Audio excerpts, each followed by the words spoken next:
Assalamualaikum warahmatullahi wabarakatuh. Salam sejahtera semuanya. Perkenalkan, saya Sinta Aulia Firdaus, NPM 201783000006,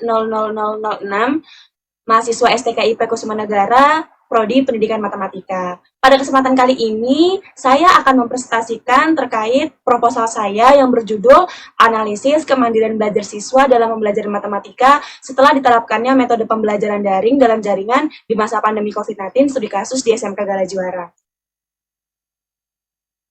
Nah, adapun hal-hal yang akan saya bahas pada kesempatan kali ini yaitu bab 1 pendahuluan, bab 2 tinjauan pustaka dan kerangka berpikir, dan bab 3 metodologi penelitian.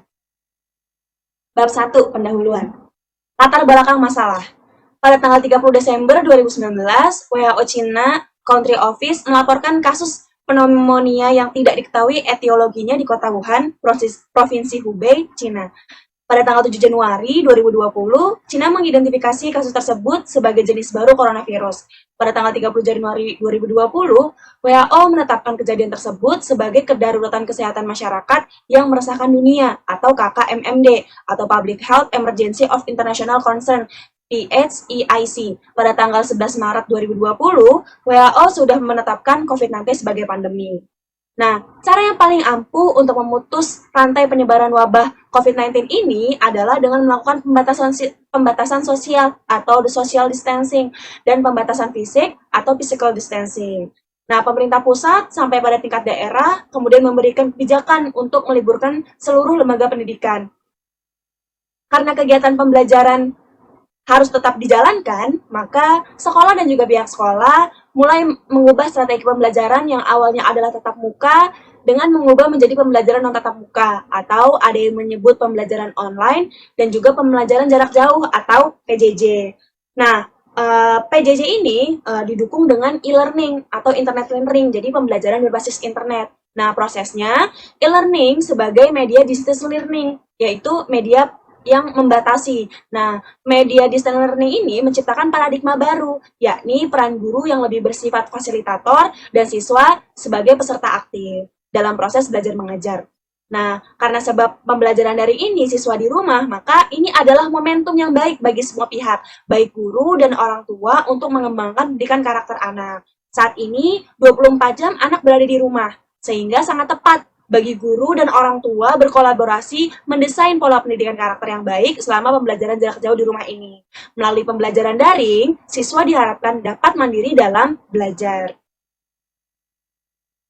Identifikasi masalah. Yang pertama, perubahan strategi pembelajaran yang awalnya adalah tatap muka dengan mengubah menjadi pembelajaran non tatap muka, atau ada yang menyebut pembelajaran online dan juga pembelajaran jarak jauh atau PJJ. Yang kedua, kendala dalam proses pembelajaran daring. Dan yang ketiga, perkembangan kemandirian belajar siswa setelah diterapkannya metode pembelajaran daring. Batasan masalah. Mengingat berbagai keterbatasan yang dimiliki oleh peneliti dan tidak memungkinkan setiap masalah yang ada untuk diteliti, sebab pembatasan suatu masalah digunakan untuk menghindari adanya penyimpangan maupun pelebaran pokok masalah agar penelitian tersebut lebih terarah dan memudahkan dalam pembahasan, sehingga tujuan penelitian akan tercapai. Maka, peneliti membatasi permasalahan dengan analisis kemandirian belajar siswa dalam pembelajaran matematika setelah diterapkannya metode pembelajaran daring atau dalam jaringan. Nah, adapun siswa yang diteliti adalah siswa kelas 11 semester genap SMK Gala Juara tahun ajaran 2020-2021. Nah, jika ada rumusan masalah, maka ada tujuan penelitiannya. Maka dari itu rumusan masalahnya adalah yang pertama, bagaimana pengaruh perubahan metode pembelajaran pada kemandirian belajar siswa? Yang kedua, bagaimana tingkat kemandirian belajar siswa pada mata pelajaran matematika selama pembelajaran daring? Yang ketiga, apa saja upaya yang dilakukan guru dalam meningkatkan kemandirian belajar siswa pada mata pelajaran matematika selama pembelajaran daring? Adapun tujuannya adalah yang pertama, untuk mengetahui pengaruh perubahan metode pembelajaran pada kemandirian belajar siswa. Yang kedua, mengetahui tingkat kemandirian belajar siswa pada mata pelajaran matematika selama pembelajaran daring. Yang ketiga adalah mengetahui upaya yang dilakukan guru dalam meningkatkan kemandirian belajar siswa pada mata pelajaran matematika selama pembelajaran daring. Adapun manfaat dari penelitian ini adalah yang pertama, ada manfaat teoritis, yaitu memberikan sumbangan pemikiran bagi pembaruan kurikulum. Kemudian, sebagai pijakan dan referensi bagi peneliti yang akan meneliti dengan objek yang sama. Kemudian yang kedua ada manfaat praktis. Yang pertama bagi penulis, menambah wawasan dan pengalaman saya dalam meneliti analisis kemandirian belajar siswa. Kemudian bagi pendidik dan calon pendidik, memberikan sumbangan pemikiran untuk bagaimana mengatur pola pembelajaran ke depannya. Kemudian bagi sekolah, sebagai bahan pertimbangan dalam menyusun program pembelajaran. Bab 2. Tinjauan pustaka dan kerangka berpikir. Deskripsi teoritis. Dalam deskripsi teoritis dibagi menjadi 3 pembahasan. Yang pertama kemandirian belajar, yang kedua pembelajaran matematika, yang ketiga adalah pembelajaran daring. Adapun pembahasan dari kemandirian belajar sendiri yaitu ada pengertian kemandirian, pengertian belajar, pengertian kemandirian belajar, aspek-aspek kemandirian belajar, ciri-ciri kemandirian belajar, proses kemandirian belajar, pentingnya kemandirian belajar bagi peserta didik, dan pengukuran kemandirian belajar. Adapun pembahasan dari pembelajaran matematika sendiri yaitu yang pertama ada pembelajaran, kemudian ada matematika, dan yang terakhir ada pembelajaran matematika. Untuk pembelajaran daring di sini, pembahasannya meliputi yang pertama pengertian pembelajaran daring, yang kedua karakteristik pembelajaran daring, yang ketiga manfaat pembelajaran daring, dan yang keempat kelebihan dan kekurangan dari pembelajaran daring. Nah, kajian penelitian yang relevan. Yang pertama ada penelitian dengan berjudul Analisis Karakter Siswa dalam Pembelajaran Matematika setelah diterapkannya kurikulum 2013, studi kasus di SMA Negeri 1 Kartosuro. Penelitian yang telah dilakukan oleh Siti Solihkatun tahun 2014, fokus penelitian adalah perkembangan karakter siswa setelah penerapan kurikulum 2013. Yang kedua ada dengan judul Pendidikan Karakter di Lingkungan Keluarga selama pembelajaran jarak jauh pada masa pandemi COVID-19. Nah, penelitian ini dilakukan oleh Iputu Yoga Puraninda dan Imade Astrawinaya pada tahun 2020. Fokus penelitian ini adalah nilai-nilai karakter yang berkembang di lingkungan keluarga selama pembelajaran jarak jauh. Kemudian, yang ketiga, analisis kemandirian belajar siswa dalam pembelajaran tematik di kelas 2 SD Al-Azhar 17 Bintaro. Nah, penelitian yang telah dilakukan oleh Hafsah Salimah pada tahun 2019 ini, fokus penelitiannya adalah kemandirian belajar siswa dalam pembelajaran tematik.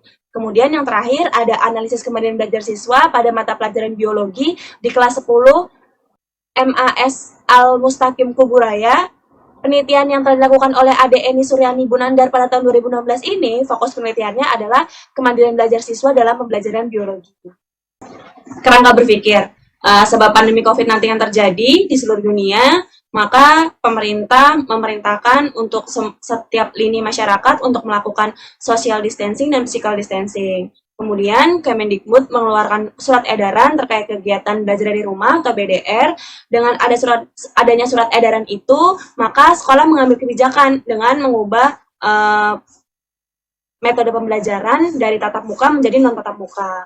Akhirnya, guru pun ikut beralih metode pembelajaran dari pembelajaran konvensional ke pembelajaran daring.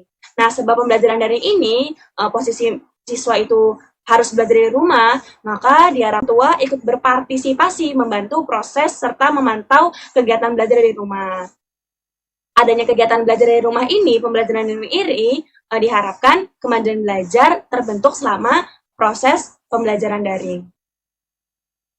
Bab 3. Metodologi penelitian. Penelitian ini menggunakan metode deskriptif kualitatif dengan studi kasus, karena sasaran dan kajiannya adalah untuk menggambarkan dan menjelaskan kemandirian belajar siswa dalam pembelajaran matematika kelas 11 SMK Gala Juara setelah diterapkannya metode pembelajaran daring. Adapun teknik sampling yang digunakan dalam penelitian ini adalah teknik purposive sampling. Nah, purposive sampling ini adalah teknik pengambilan sampel sumber data dengan pertimbangan tertentu. Pertimbangan tertentu ini misalnya, orang tersebut dianggap paling tahu tentang apa yang kita harapkan atau terlibat dalam masalah tersebut. Kemudian, tempat dan waktu penelitian. Tempat penelitian itu di SMK Gala Juara. Untuk waktunya akan dilaksanakan pada semester genap, tanggal 22 Februari sampai dengan 19 Maret 2021. Latar penelitian adalah Yayasan Gala Juara, SMK Gala Juara Sekolah Umum Nasional Plus yang beralamat di Jalan Kaliabang Tengah nomor 22, depan Klaster Sriwidari, THB Pondok Ungu, Taman Harapan Baru atau Pondok Ungu Permai, Kecamatan Bekasi Utara, Kota Bekasi. Penelitian ini menggambarkan kemandirian belajar siswa dalam pembelajaran matematika setelah diterapkannya metode pembelajaran daring di kelas 11 SMK Gala Juara. Data dan sumber data, yang pertama saya menggunakan data primer dan data sekunder, yaitu data primer adalah data pokok yang merupakan sumber dari penelitian tersebut. Nah, sumber dari penelitian ini saya ambil adalah siswa kelas 11 SMK Gala Juara dan guru mata pelajaran matematika. Adapun data sekundernya adalah data langsung yang saya kumpulkan sebagai penunjang dari data primer. Adapun teknik pengumpulan data, yang pertama ada observasi, yang kedua wawancara, dan yang ketiga dokumentasi. Adapun pemeriksaan keabsahan data, yang pertama memperpanjang waktu keikutsertaan peneliti di lapangan, yang kedua meningkatkan ketekunan pengamatan, yang ketiga melakukan triangulasi sesuai aturan, dan keempat analisis kasus negatif. Adapun teknik analisis data yang digunakan, yang pertama adalah data reduction atau reduksi data, yang kedua data display atau penyajian data, yang ketiga conclusion drawing atau penarikan kesimpulan. Nah, reduksi data sendiri adalah merangkum data yang sudah kita kumpulkan di lapangan atau data dari penelitian yang kita lakukan, kemudian disajikan data berikut terkait penelitian kemandirian belajar siswa, dan selanjutnya ditarik kesimpulan atau diverifikasi dari kemandirian belajar siswa di SMK Gala Juara. Sekian presentasi dari saya.